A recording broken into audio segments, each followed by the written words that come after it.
It was 1893. A resort in Maryland told Charles Douglas that they didn't serve his kind. They thought by denying him a meal, they were putting him in his place. But he didn't argue. He didn't march. He walked down the beach, found the property line, and bought 40 acres right next door. He didn't ask for a seat at the table. He bought the ground the table was sitting on. This is the story of how Charles Douglas turned a restaurant rejection into the first black municipality in the state of Maryland. This is One Mike Black History, and if you like stories like this, you can find more stories like this at onemikehistory.com. But without further ado, let's get started. To understand this heist, you have to understand the insult. It was August 1893. The Chesapeake Bay was the playground for Washington and Baltimore's elite. The system at the time called the place Bay Ridge. It was known as the Queen of Chesapeake. It was a grand hotel, massive boardwalk, and a restaurant that promised the finest dining on the East Coast. Charles Douglas and his wife Laura, they weren't there to make trouble. They were black autocracy. Charles was a high-ranking official at the Treasury Department. He was polished, he was wealthy, and he was a veteran. He walked to the restaurant at Bay Ridge and asked for a table. The waiter did not look at Charles's uniform. He didn't look at his credentials. He just looked at his skin color and said, "We don't serve your kind here." Now, this is the moment where the struggle would usually kick in. The textbook version of this story would tell you how sad Charles was. It would talk about the pain of segregation. But Charles Douglas didn't have time for that. He had a military mind. And he looked around the restaurant and saw white families eating. He saw the owners counting money. And he realized that their business was built on a territorial monopoly. They thought that they owned the prestige of the water. They thought by banning him, they were keeping the luxury for themselves. Charles walked out of that restaurant, but he did not leave the area. He walked down the beach, he crossed the property line, and he stood on the dirt right next to the people that insulted him. He was looking at a 40-acre tract known as Bashir's Farm. It was rugged, overgrown patch of coastline. To the owners of Bay Ridge, it was a waste of space. To the system, it was unimproved land. But to the Colonel, it was the high ground. Charles Douglas knew something the owners of Bay Ridge didn't. The system is only as strong as its borders. Bay Ridge was a fortress of whiteness, but the walls ended at the property line. If Charles could control the land right next to them, he didn't need their permission to exist. He could create a parallel world that Jim Crow laws of public accommodations could not touch. See, in 1893, separate but equal wasn't even legal doctrine yet. That would not happen for another 3 years with Plessy versus Ferguson. But the private property doctrine was already ironclad. The law of the land said that a man could do whatever he wanted with the dirt that he owned. Charles realized that public space was a trap. If you relied on the public to treat you fairly, you were a beggar. But if you owned the private, you were sovereign. So he went to the owner of the 40-acre farm, a man by the name of Daniel Bashirs. He didn't ask for a favor. He brought money. He offered him $5,000 cash. In 1893, that was an astronomical sum. It was roughly the equivalent of about $175,000 in today's money. But the strategic value was worth millions.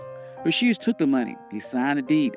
And on that day, the Queen of Chesapeake lost its monopoly. Charles Douglas didn't just buy a farm. He bought the gateway to the bay. He went to the restaurant owners who refused him a sandwich, and he didn't say a word. He just started building. And the first thing Charles did wasn't build a resort for the masses. He built a fortress for his legacy. He built a home for his father, Frederick Douglass. He called it the Twin Oaks. But he didn't just build it anywhere. He positioned the home with military precision.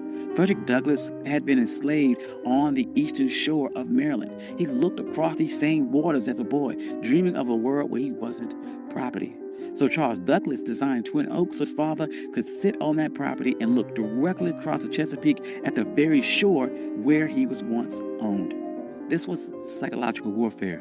It was a message to the system that if you didn't lose a slave, you lost the entire coastline. Frederick Douglass never got to spend a full summer there because he died in 1895, but the receipt was still filled. The Douglass name was now etched into the land in the deeds of Maryland. But Charles was not done. He knew that one house was an anomaly, but an entire empire is a network. So he began subdividing the land, and he didn't sell it to just anyone. He targeted the sovereign class.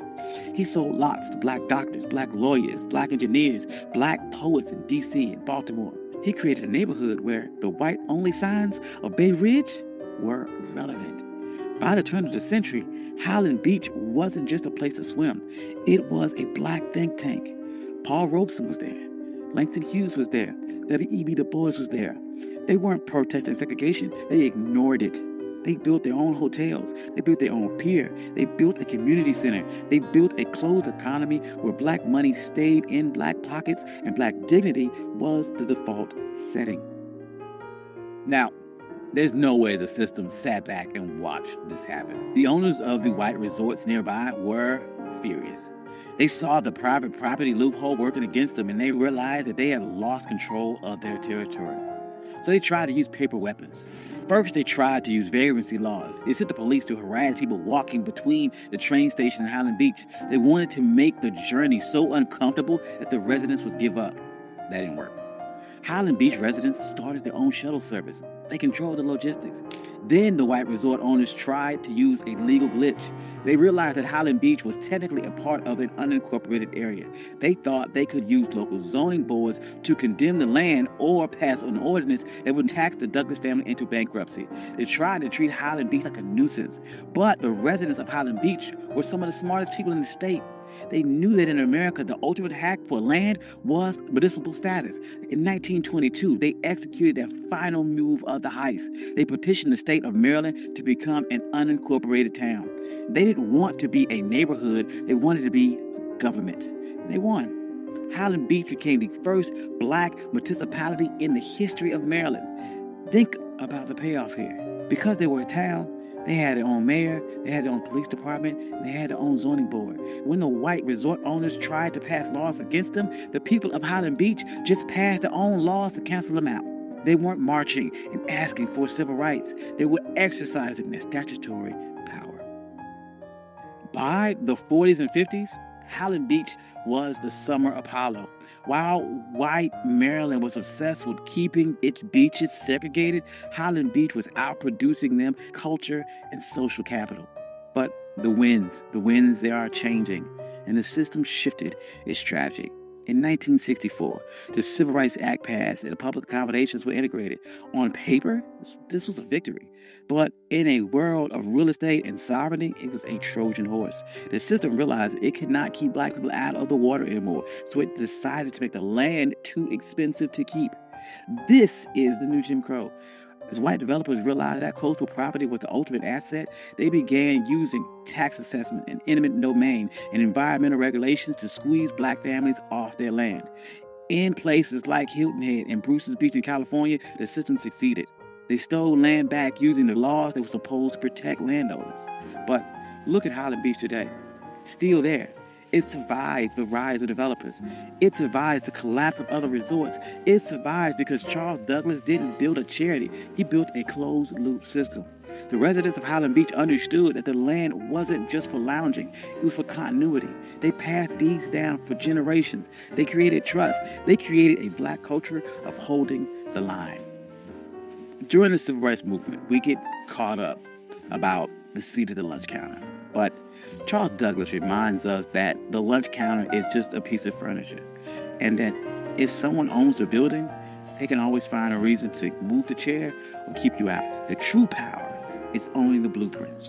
Charles Douglas was told his money wasn't good enough for a meal, and he didn't waste a second trying to change that with his mind. He used that energy to change the map. He proved that when the system closes the door, you can't keep knocking till your fists are bloody. You can buy the hallway. You can buy the entire building. You can buy the entire beach. You can buy the ground that it sits on. And today, Highland Beach stands as a reminder that we aren't just laborers in the American story. We are the engineers of our own exit. Thank you. This is One Mic Black History. I'm your host, Country Boy. If you like stories like this, you can find more stories like this at onemichistory.com. Hope you enjoyed this. This is something different. I enjoyed this a lot. Trying to do, once again, more stories about agency, about pattern interrupts, people overcome, and how they took a system that was designed to keep you back and beat it and overcame or outsmarted that system. Hope you enjoyed that. I'd like to thank all my day ones. You guys are amazing. Thank you guys all for coming out. Like, financial contributors. Oh, yes. And if you don't see your name here, please reach out to me. I'll add your name. I'm sorry. I love you all. Peace.